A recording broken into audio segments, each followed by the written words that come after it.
मेरा पहला सवाल मनोज यादव जी आपसे है। मैं पूछना चाहती हूं, हुआ तो हुआ, रामगोपाल जी को बस इतना ही लगा कि हादसा है, हो गया, होता तो रहता है। ये तो वही सैम पिट्रोडा वाली बात हुई। 1984 के दंगे, हुआ तो हुआ, 121 लोग ही तो मरे हैं, क्यों सवाल पूछ रहे हो? और दूसरी तरफ अखिलेश जी कॉन्स्पिरेसी किसकी बता रहे हैं? पत्रकारों की, क्योंकि वो सवाल पूछ रहे हैं। जिससे सवाल पूछो वो कहता है पत्रकार कॉन्स्पिरेसी कर रहा है। बीजेपी से पूछो तो बोलते हैं इकोसिस्टम उधर का, दूसरी तरफ से पूछो तो इकोसिस्टम इधर का। पत्रकार सवाल भी ना पूछे 121 जाने के बाद। नाविका जी, हुआ तो हुआ, ये योगी आदित्यनाथ से जिम्मेदारी से पूछा जाए। हम विपक्ष में हैं। हादसा और साजिश अगर विपक्ष से पूछा जाएगा तो विपक्ष उसको एज इट इज बताने की कोशिश करेगा। हम कोई कंट्रोवर्शियल चीज नहीं कहना चाहेंगे। हम ये कह दें साजिश है तब भी सरकार फेल है, हादसा है तब भी सरकार फेल है। आदरणीय प्रोफेसर साहब ने जो जवाब दिया, पत्रकार जिस तरह पूछ रहे हैं उस तरह जवाब जी भी वही जवाब दे रहे हैं जिस तरह सरकार पत्रकार सवाल पूछे। और ये योगी आदित्यनाथ की पत्रकारों से कोई बाइट क्यों नहीं आपने चलाई? योगी आदित्यनाथ कह देंगे उनका फोटो किसके साथ? बस योगी आदित्यनाथ बाल रूप में बच जाएंगे, बड़े नाबालिग से हो जाएंगे। क्या मुख्यमंत्री तो बड़े भोले हैं, मुख्यमंत्री को तो कुछ मालूम ही नहीं, बस बता दिया अखिलेश यादव जी के साथ फोटो है तो बस वही दोषी हो गए। कौन से देश में जी रहे हो भाई?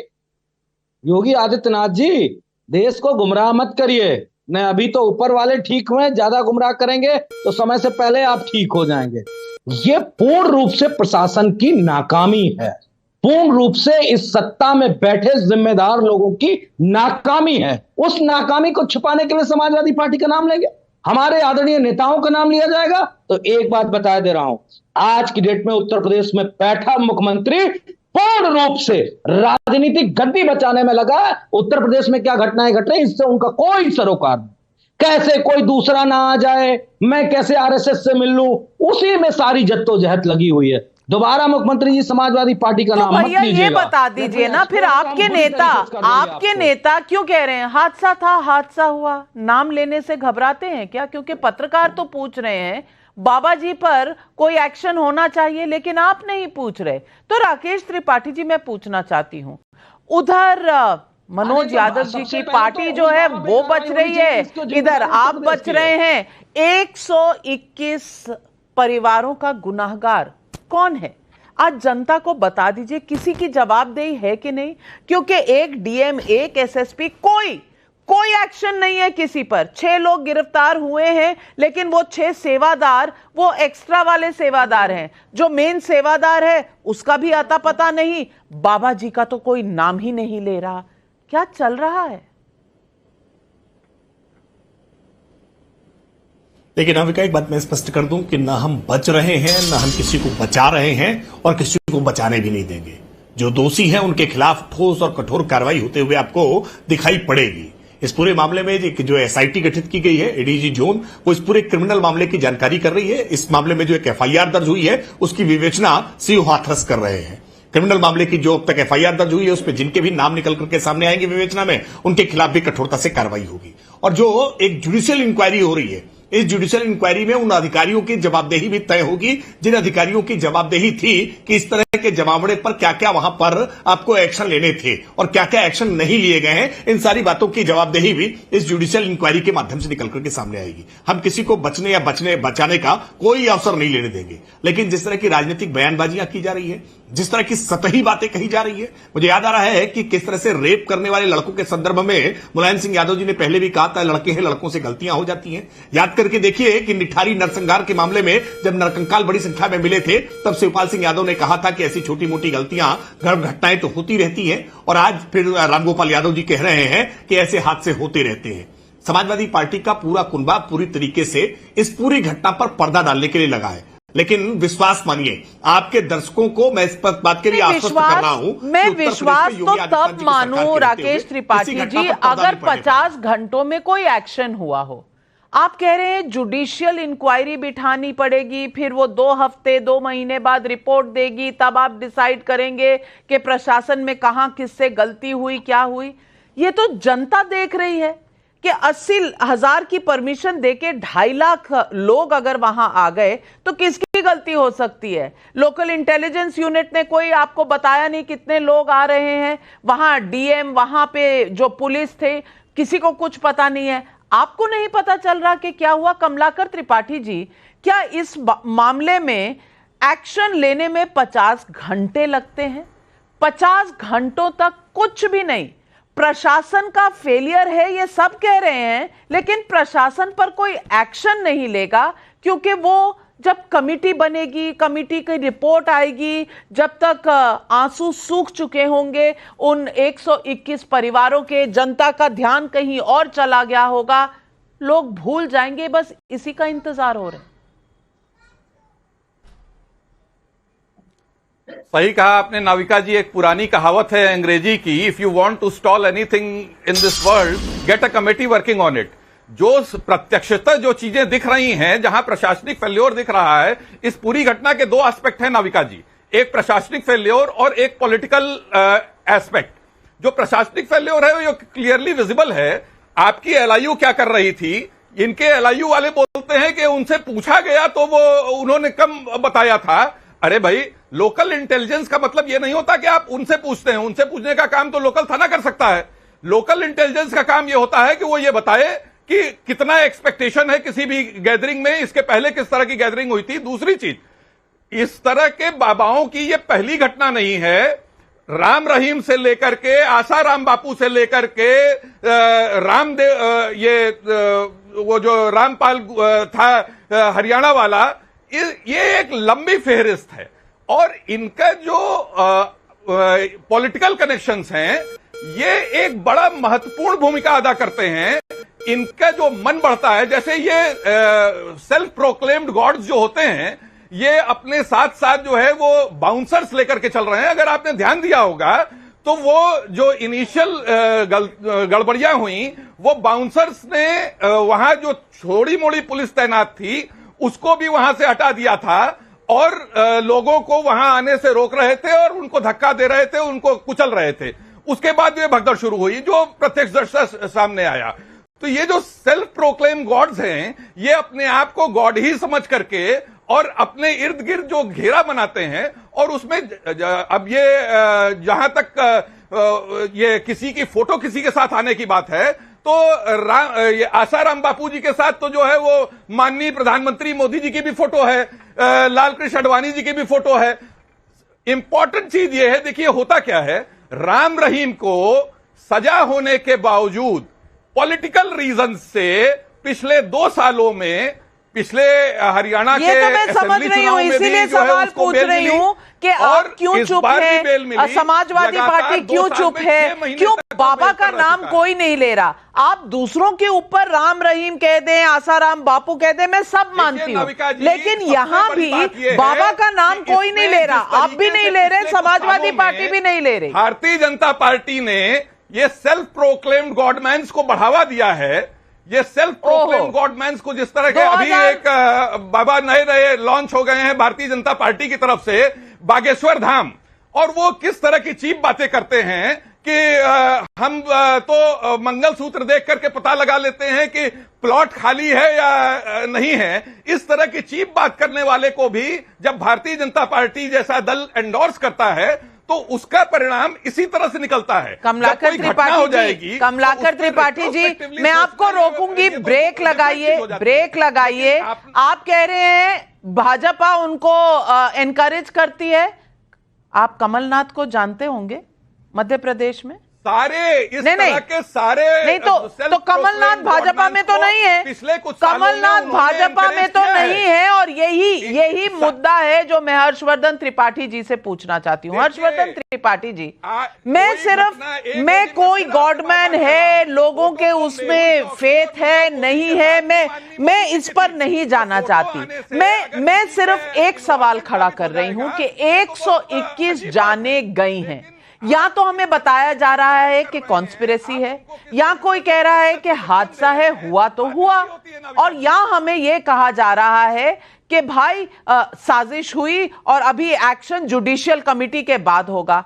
एफआईआर में जिस सेवादार का नाम है वो अभी तक फरार है, 6 और लोग गिरफ्तार हुए हैं, बाबा के नाम का एफआईआर भी नहीं है और लोकल एडमिनिस्ट्रेशन को कुछ पता नहीं था। मैं पूछना चाहती हूं कि ये 121 परिवारों में जो आज चूल्हे बंद हैं, जहां दिए बुझ गए हैं, उनको जवाब कौन देगा? किसी की मां छिन गई, किसी का बच्चा, कौन जवाब देगा उनको? कोई सोच भी रहा है इन परिवारों में आज क्या स्थिति होगी? सब अपना हचका बचाने में आगे पीछे काम कर रहे हैं। नविका जी, बड़ा दुर्भाग्यपूर्ण है, दुखद है, और जवाब तो योगी आदित्यनाथ जी की सरकार को देना पड़ेगा। इसके अलावा और कोई इसके लिए जवाबदेह नहीं, किसी और से जवाबदेही मांगनी भी नहीं चाहिए। ये सीधे सीधे मसला है कि राज्य सरकार अब क्या कर रही, जिला प्रशासन के उन अधिकारियों की कोई जवाबदेही तय की गई क्या? अभी तक तो नहीं नजर आ रही। सूरजपाल वो जो फ्रॉड बाबा है, और मैं निवेदन करूंगा कि कम से कम उसको भोले बाबा या नारायण साकार हरि न कहें, वो फ्रॉड है और उस फ्रॉड के ऊपर यौन शोषण के आरोप लगे। मतलब मुझे तो जानकारी नहीं थी, पहली बार मैंने इस व्यक्ति का नाम सुना, लेकिन जब मैंने देखा कि यौन शोषण का आरोप लगा, पुलिस का आदमी था, जेल में गया, जेल में जाके उसको दिव्य ज्ञान प्राप्त हो गया कि और कोई रास्ता है नहीं, नेता लोग चरणों में तभी आएंगे जब इधर बैठ जाएंगे। और ऐसे अवसरों पर वॉट अबाउटरी से बचना चाहिए। अगर कोई घटना हुई है तो सीधे उसी पर बात करनी चाहिए। ये हो गया, वो हो गया, देश में पूरा कोई हत्या हो जाए, कहे हत्याएं होती रहती हैं, बलात्कार होते रहते हैं, यहां ये इस तरह से काम नहीं चलता, और नेताओं को तो विशेष करके इससे बचना चाहिए। योगी आदित्यनाथ की सरकार से सवाल होना चाहिए कि अभी तक इस सूरजपाल का नाम इसमें क्यों नहीं? सेवादारों भर से काम चलेगा। सेवादारों को अगर आप गिरफ्तार कर रहे हैं, सेवादारों की गलती हो सकती है, सेवादार निश्चित तौर पर, और उसके जो आयोजक हैं उनको भी गिरफ्तार किया जाना चाहिए। लेकिन सेवादार क्या कर रहे थे? सेवादार उस पाखंडी के आदेश का सिर्फ पालन कर रहे थे। जिला प्रशासन क्या कर रहा था? अगर वहां इतनी बड़े जमावड़े की तैयारी थी, इतने बड़े जमावड़े के लिए 15 दिन से सब कुछ चल रहा था, आसपास के गांवों से, आसपास के कस्बे से लोग वहां इकट्ठा हो रहे थे, तो जिला प्रशासन क्या कर रहा था? वो सो रहा था क्या? तो सीधे सीधे इसमें सरकार की जवाबदेही है। और इसमें जो ज्यादा शर्मनाक है, जिसके बाद सचमुच शर्म से सर झुक जाता है, कि पता नहीं इसमें भी कैसे कोई बात कर सकता है कि इस जाति का है या उस जाति का है।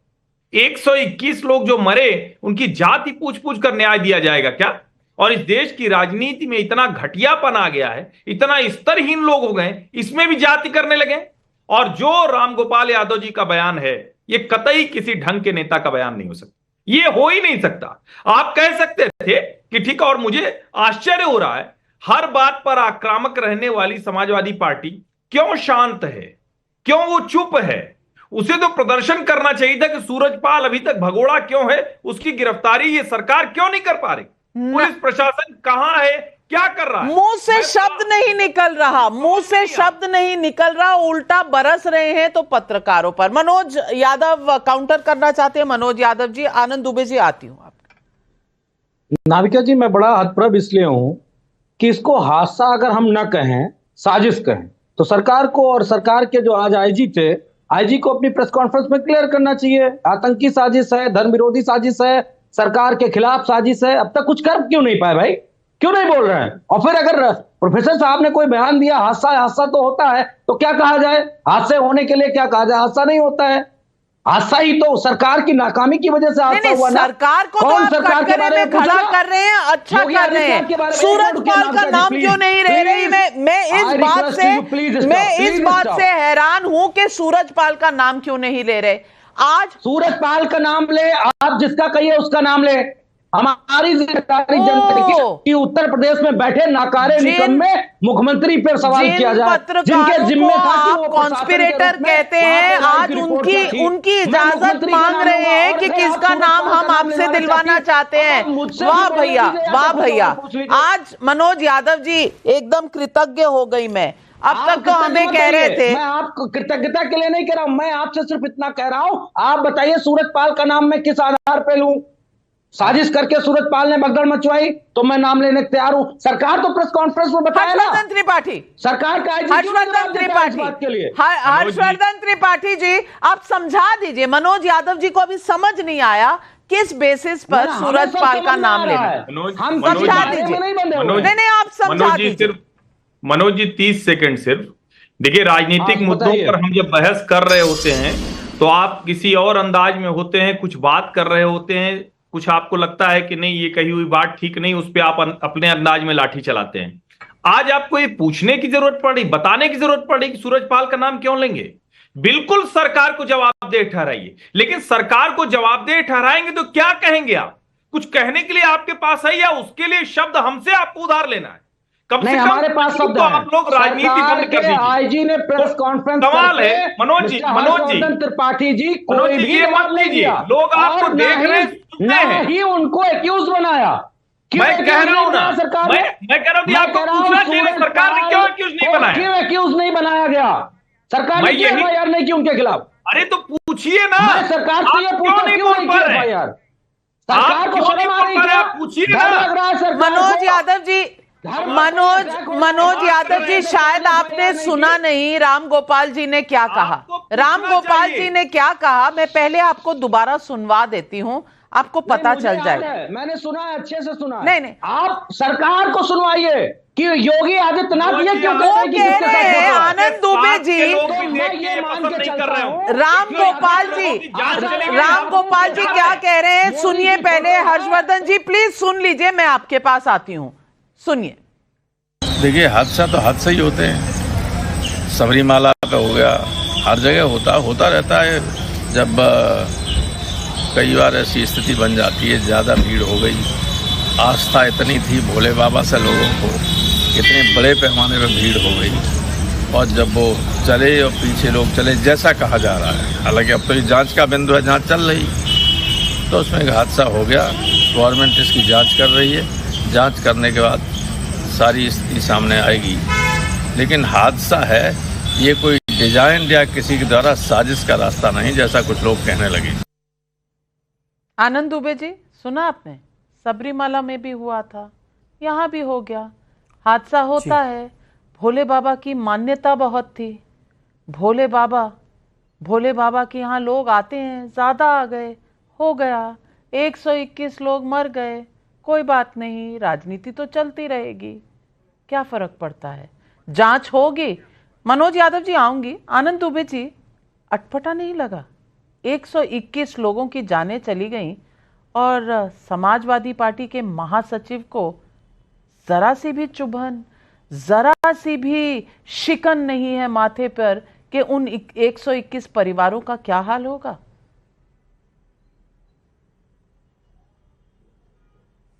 नाविका जी नमस्ते। सबसे पहले तो 121 लोगों ने जो अपनी जान गंवाई है, जिनकी मौत हुई है, उनके परिवारजनों के प्रति, उनके प्रति हम अपनी संवेदना प्रकट करते हैं। लेकिन सबसे बड़ा सवाल जो उठ रहा है इस समय पूरे देश में, ये 121 लोगों की मौत का जिम्मेदार कौन है? क्या ये सूरजपाल है? क्या सूरजपाल के चेले चपाटे हैं? क्या वहाँ के स्थानीय डिस्ट्रिक्ट मजिस्ट्रेट है? क्या वहाँ के लोकल एसपी साहब हैं? क्या वहाँ का इंटेलिजेंस यूनिट है? कौन है? इसकी समीक्षा तो होनी पड़ेगी, करनी पड़ेगी। कोई ये बोल के नहीं बच सकता कि हादसा है, कि षड्यंत्र है।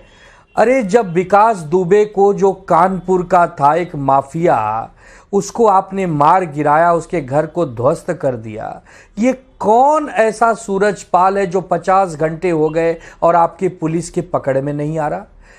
क्या इसके घर की इसकी जो संपत्तियां बताई जा रही हैं, 100-100 करोड़ की, इसकी बड़े बड़े हवेली के तस्वीरें आ रही हैं टेलीविजन पर सामने, क्या आप वहां इसकी धरपकड़ नहीं कर सकते?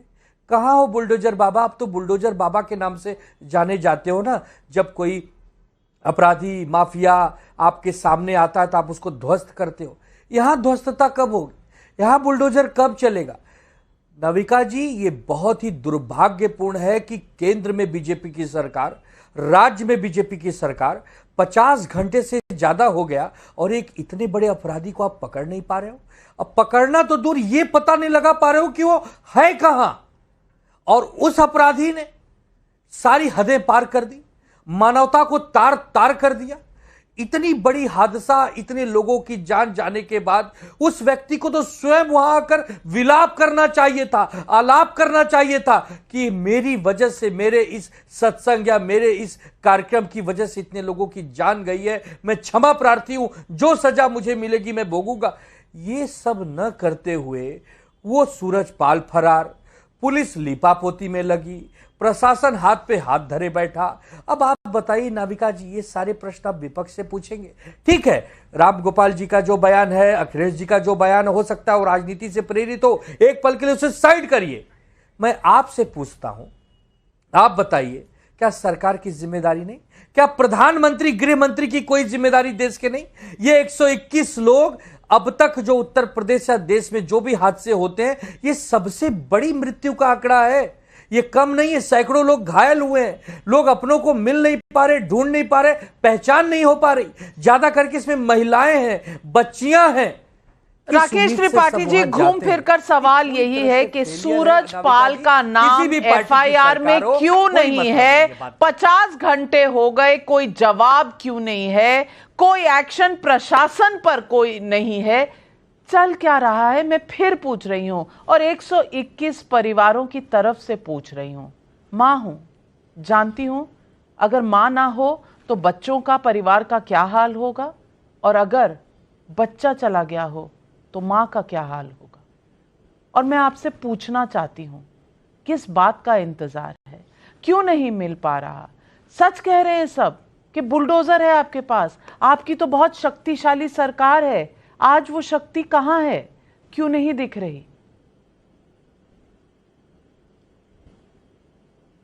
लेकिन नाविक, आपके सवाल वाजिब हैं, आपके सवालों को गैर वाजिब हम नहीं ठहरा रहे, ना हम जवाबदेही से पीछे हट रहे हैं।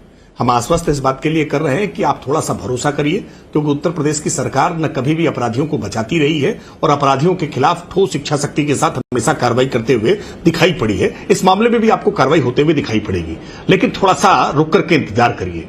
न्यायिक जो जांच कमेटी बनी है, जो न्यायिक जांच कर रही है, उस न्यायिक जांच की रिपोर्ट आने दीजिए, एसआईटी की जांच की रिपोर्ट आने दीजिए। निश्चित तौर पर कार्रवाई होगी, कोई बचने वाला नहीं है, कितना भी रसूखदार हो। प्रथम सूचना रिपोर्ट में नाम आज तक तो बुलडोजर रुका नहीं कहीं, आज कहां है? आज जनता पूछ रही है, पब्लिक का सवाल है ये कि आपका बुलडोजर तो समझने से पहले चल जाता है कि मुद्दा क्या है। आज मुद्दा पता है, 121 जानें चली गई हैं, 50 घंटे हो गए हैं, बुलडोजर कहां चले गए? नहीं, कभी भी बुलडोजर बिना सोचे समझे नहीं चला है। बुलडोजर हमेशा सोच समझ करके चला है, विधि की परिधि के दायरे में चला है। और बुलडोजर अगर यहां भी इलीगल कंस्ट्रक्शन होगा, यहां भी अनैतिक होगा, तो निश्चित तौर पर बुलडोजर विधि की परिधि के दायरे में चलेगा। बुलडोजर की कार्रवाई से वो बचने वाले नहीं है जिन लोगों ने इस तरह की घटना को कारित होने के लिए छोड़ा है। निश्चित तौर पर अगर इसमें हादसा है तो भी हादसे की जवाबदेही तय होगी कि यह हादसा क्यों होने पाया, और अगर यह षड्यंत्र है तो षड्यंत्र करने वाले लोग कौन हैं, इसके आयोजक और प्रायोजक बचने वाला कोई नहीं है। लेकिन मैं ये पूछना चाहती हूँ, मनोज यादव जी पहले जवाब। मनोज यादव जी, नाविका जी, एक सबसे महत्वपूर्ण बात यह है कि इस सरकार से मैं सिर्फ इतना पूछना चाहता हूं कि वही एसपी, वही डीएम, वही एसडीएम, और न्यायिक जांच होगी, और वो डीएम साहब भी हैं, वो एसपी साहब भी हैं, तो वो कौन सा फेरबदल नहीं कर सकते हैं जब जहां वो फंस रहे होंगे। एक बात, हादसा तो आपके भी साथ हुआ था, 24 घंटे के अंदर दरोगा को सस्पेंड करा दिया आपने, तब तो वहां पे नहीं जांच कराई कि बेचारे उस दरोगा की क्या गलती थी। आपने भी पत्र लिख दिया, सिर्फ फूट उतरा था आपका। व्यक्तिगत चीजों को ना लाया जाए। व्यक्तिगत नहीं, बिल्कुल सही कहा जाएगा। नहीं, व्यक्तिगत चीजों पर अगर आप जा रहे हैं तो राम गोपाल जी का भी जवाब दे दीजिए। सारे डीएम को बचाया जा रहा है, एसपी को बचाया जा रहा है, पुलिस प्रशासन को बचाया जा रहा है। क्यों?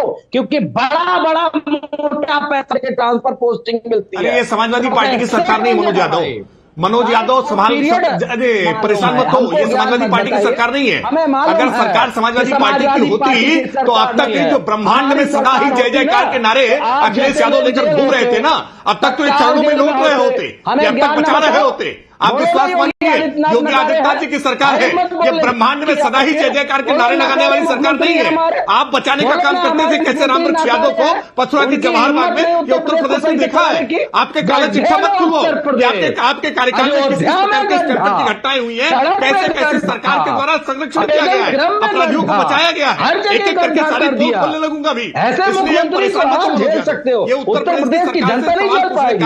नैतिक अधिकार नहीं, मनोज यादव जी, मैं हर्षवर्धन त्रिपाठी जी आपसे पूछना चाहती हूँ। हर्षवर्धन त्रिपाठी जी, 2000 में, सन 2000 में ये मामूली कांस्टेबल बाहर आया, गॉडमैन बना, फ्रॉड गॉडमैन जो आप कह रहे हैं बिल्कुल वही, और 100 करोड़ की संपत्ति जमा की है। ये आंकड़े सामने आ रहे हैं, 100 करोड़ की मामूली कांस्टेबल द्वारा, और उनके साथी जिनसे उन्होंने ये सब बातें की थी वो कैमरा पर बता रहे हैं। आप उनका हाल देखिए और ये 100 करोड़ जमा करने वाले फ्रॉड बाबा का हाल देखिए। कितनी सरकारें आई होंगी सन 2000 से अब तक, किसी को नहीं पता चला कि ये बाबा कहां से है, कितना फ्रॉड है, पैसे कहां से आ रहे हैं, किसी ने नहीं पूछा।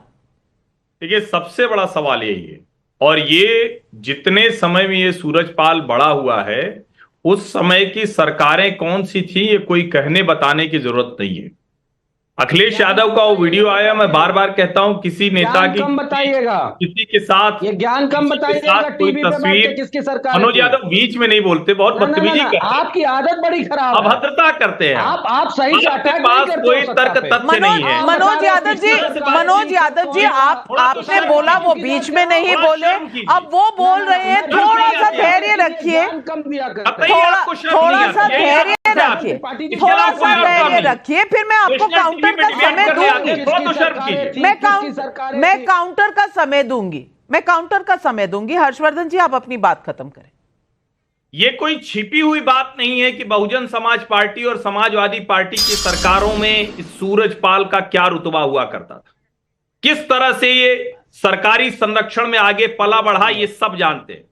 और मैं बार बार कहता हूं, किसी नेता की किसी इस तरह के बाबा या किसी व्यक्ति के साथ फोटो आना, मैं उसको कतई नहीं मानता हूं कि उसकी वजह से अखिलेश यादव भी चले गए होंगे कार्यक्रम।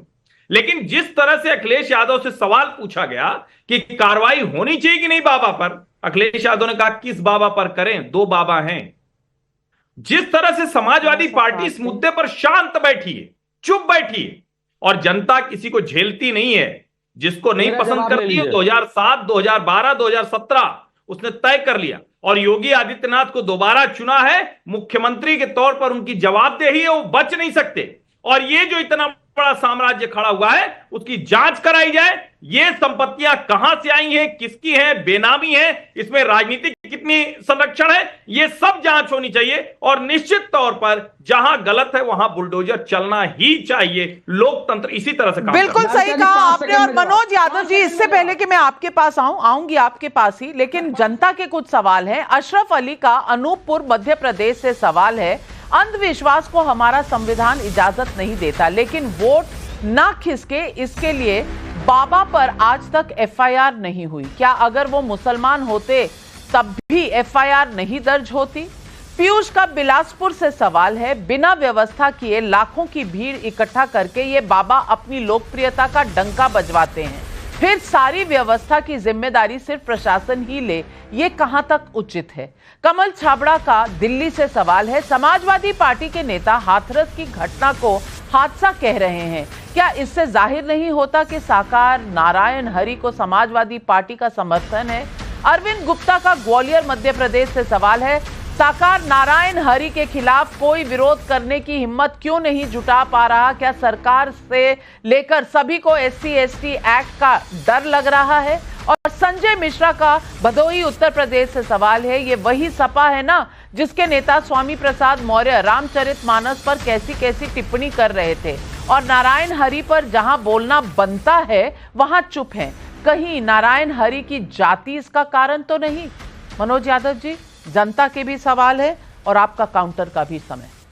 मैं जनता को धन्यवाद देता हूं, कम से कम समाजवादी पार्टी से इतने सवाल पूछ रहे हो, इसके लिए आपका बहुत आभार। हम जवाब देंगे। अभी एक मेरेकल हुआ आपके चैनल पे, आपने ध्यान नहीं दिया। यही मिस्टर हर्षवर्धन त्रिपाठी कहते हैं, जब आपने नारायण हरि स्वामी नाम लिया तो कहा ये नाम मैं पहली बार सुन रहा हूं, और अभी अभी कह गए कि बसपा और समाजवादी पार्टी की सरकार में इनका इतना रुतबा था, मैंने देखा। गजब का ज्ञान देते हो टीवी चैनल पे। कम से कम अपने दर्शकों को, चैनल के दर्शकों को इतना मिसअंडरस्टैंडिंग हर्षवर्धन त्रिपाठी जी मत बोला करिए। और मेरे सामने तो बिल्कुल नहीं, मैं आप एक एक पॉइंट करता हूं और आप हमेशा इसी तरह मिसबिहेव करते हैं जनता के साथ और मिस कम्युनिकेशन करते हैं जनता के साथ। दूसरी बात, और हम किसी भी व्यक्ति का समर्थन नहीं करते जो अपराधी है, बिल्कुल स्पष्ट जान लीजिए। अगर सरकार जिसको दोषी समझती है इस घटनाक्रम के जिसमें 121 लोगों की मौतें हुई हैं, उनको सजा मिलनी चाहिए। ये तय पुलिस प्रशासन करेगा, समाजवादी पार्टी नहीं तय करेगी। और अगर आप हमको दे रहे हैं, समाजवादी पार्टी को दे रहे हैं, तो सबसे बड़े दोषी योगी आदित्यनाथ है, पुलिस प्रशासन है और आयोजक लोग हैं। यही जानना चाह रही थी। और मैं आपको बता दूं, ये सूरज पाल पर जो पढ़ाई की है ना, हमने भी पिछले 2 दिनों में ही की है। हम सब नाम नहीं जानते थे, हमें भी नहीं पता था, लेकिन जब हमने उसके बारे में जानना शुरू किया, समाजवादी पार्टी से किस आधार पर? मनोज जी, समाजवादी पार्टी पर तो हमने सवाल ही नहीं खड़ा किया था। पहली टिप्पणी से मैं योगी आदित्यनाथ की सरकार से सवाल खड़ा कर रहा हूं। सवाल तो यह है कि इतना आक्रामक पार्टी को अचानक हो क्या गया? लाइन जो बोली आपने, जो जनता को गुमराह करने की कोशिश की, उस पे मेरा जान जाने के बाद आपका कि अभी तक आप उस बाबा को आप जानते नहीं थे। किसको बचाना चाह रहे हैं? कह रहे हैं कि ये सपा और बसपा की सरकार में इसका बहुत रुतबा था। ये दो ज्ञान मत देना भाई, नहीं, मैं बिल्कुल कह रहा हूं। ज्ञान, ये मुद्दा ज्ञान का नहीं है, ये मुद्दा बिल्कुल ज्ञान का नहीं है मनोज यादव जी। और मैं इस लफ्ज से, इस शब्द से एक मैं प्रोटेस्ट अपना लॉन्च कर रही हूं। ये ज्ञान का मुद्दा नहीं है, ये 121 जाने जो गई हैं उनके लिए जवाबदेही का मुद्दा है। हम आपसे ज्ञान नहीं चाहते, हम किसी से ज्ञान नहीं चाहते, हम अज्ञानी ही ठीक है, हम अज्ञानी ही ठीक है। हम चाहते हैं कि जिसकी जवाबदेही हो वो जवाबदेही करे। और पार्लियामेंट में आप जितना गुस्सा बीजेपी की तरफ दिखाते हैं, जितने मुद्दे उठाते हैं, उतने मुद्दे आपने इस हादसे पे क्यों नहीं उठाए? सवाल आज इतना है। जो मुकेश चौधरी जयपुर राजस्थान से पूछ रहे हैं, बहुत सही बात कह रहे हैं। बात सिर्फ अखिलेश जी के साथ फोटो की नहीं है। अभी ही आपके चैनल पर ही सुना कि बाबा की भतीजी इंडिया गठबंधन की संविधान खत्म करने वाली बात कह रही थी। क्या ये किसी साजिश की तरफ इशारा नहीं करता? ये पब्लिक का सवाल है। अब पब्लिक सवाल तो पूछेगी। 121 जाने गई हैं तो सवाल जायज भी है। जवाब कब मिलेगा इसका इंतजार है। योगी आदित्यनाथ सरकार से भी हमें जवाब चाहिए और राजनीति जो करते हैं विपक्ष से उनसे भी। इस मुद्दे पर इतने खामोश क्यों हैं? हमारे से शब्दों और सवालों का उधार क्यों? आज बस इतना ही। लेती हूं आपसे इजाजत और तमाम पैनलिस्ट का धन्यवाद करती हूं। नमस्कार।